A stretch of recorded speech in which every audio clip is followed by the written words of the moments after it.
नमस्कार मित्रों। आज हम कोरोना वायरस से संबंधित प्रश्न पे बातें करेंगे जो आपके परीक्षा के लिए काफ़ी ही महत्वपूर्ण और उपयोगी होगा। जैसे कोरोना वायरस को आधिकारिक नाम WHO के द्वारा दिया गया था, कोविड-19। तो कोविड-19 का अर्थ, जिसमें CO का अर्थ होता है कोरोना, ठीक, और VI का अर्थ होता है वायरस और D का अर्थ होता है डिजीज, और उसमें 19 जो है वो ईयर को दिखाता है, ठीक। तो कोरोना वायरस को अंतर्राष्ट्रीय आपातकाल की घोषणा WHO ने किया। तो WHO की स्थापना 7 अप्रैल 1948 ईस्वी को हुआ था और इसका हेडक्वार्टर जेनेवा में है। और 7 अप्रैल को ही विश्व स्वास्थ्य दिवस भी मनाया जाता है, जिस दिन WHO की स्थापना हुआ था। 7 अप्रैल 1948 को WHO की स्थापना हुआ था। तो WHO के द्वारा कोरोना को महामारी घोषित कर दिया गया है। तो भारत का पहला राज्य जो कोरोना से संबंधित मामलों के लिए महामारी घोषित करने वाला भारत का पहला राज्य हरियाणा बन गया है। तो इस तरह से देखा जाए तो कोरोना से लड़ने के लिए वर्ल्ड बैंक ने भी कोरोना प्रभावित देशों को लगभग 12 बिलियन USD यानी USD देने का बात किया है, नहीं, USD देने का बात किया है। तो अब बात होता है कि वर्ल्ड बैंक की। तो वर्ल्ड बैंक की स्थापना 1945 में हुआ था, ठीक। इसका हेडक्वार्टर वाशिंगटन DC में है। तो वाशिंगटन DC में DC का फुल फॉर्म होता है डिस्ट्रिक्ट ऑफ कोलंबिया, ठीक। अब आगे बात करते हैं। तो एडीबी ने कोरोना वायरस की रोकथाम के लिए 4 मिलियन USD की मंजूरी दे दी है। तो एडीबी की बात कर लेते हैं। एडीबी का फुल फॉर्म होता है एशियन डेवलपमेंट बैंक। इसका स्थापना 1966 में हुआ था। इसका हेडक्वार्टर मनीला में है और मनीला फिलीपींस की राजधानी है, नहीं। तो अंतर्राष्ट्रीय चावल अनुसंधान केंद्र भी मनीला में ही यानी फिलीपींस में ही है। तो अब WHO जो है यानी वर्ल्ड हेल्थ ऑर्गेनाइजेशन, विश्व स्वास्थ्य संगठन कोरोना से लड़ने के लिए 675 मिलियन USD दिया है, ठीक। तो अब कोरोना से लड़ने के लिए सार्क देश भी आगे आया है। तो सार्क देश भी आगे आया है। तो सार्क देशों ने मिलाकर $10 मिलियन देने की घोषणा कर दी है। तो अब सार्क का फुल फॉर्म होता है, इसको समझ लेते हैं, south Asian association regional council, ठीक। तो इसका फुल फॉर्म लोग जान गए। अब सार्क की स्थापना जो हुआ, तो सार्क की स्थापना 8 दिसंबर 1985 ईस्वी को हुआ। तो जो हम लोग south Asian association regional council की बात किए थे, तो काउंसिल को कॉरपोरेशन कर दिया गया है, ठीक। तो कॉरपोरेशन लीजिएगा, south Asian association regional corporation, ठीक। तो सार्क का फुल फॉर्म हो गया। इसका हेडक्वार्टर जो है वो नेपाल की राजधानी काठमांडू में है और इसकी आधिकारिक भाषा इंग्लिश है।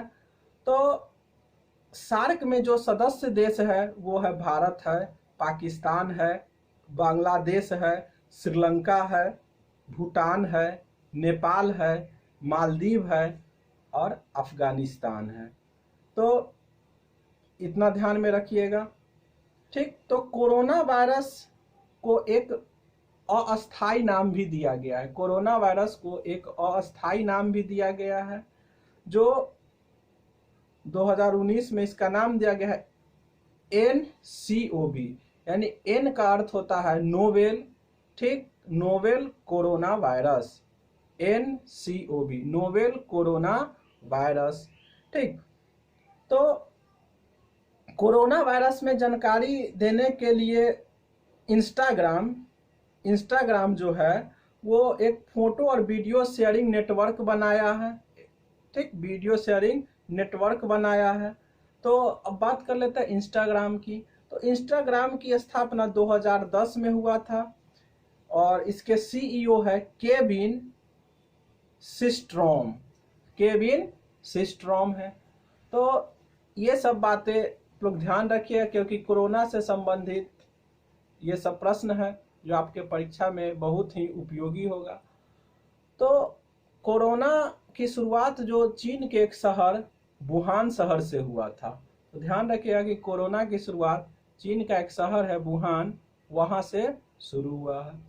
तो अब कोरोना वायरस को रोकने के लिए जागरूकता फैलाने का काम गूगल लिया है। तो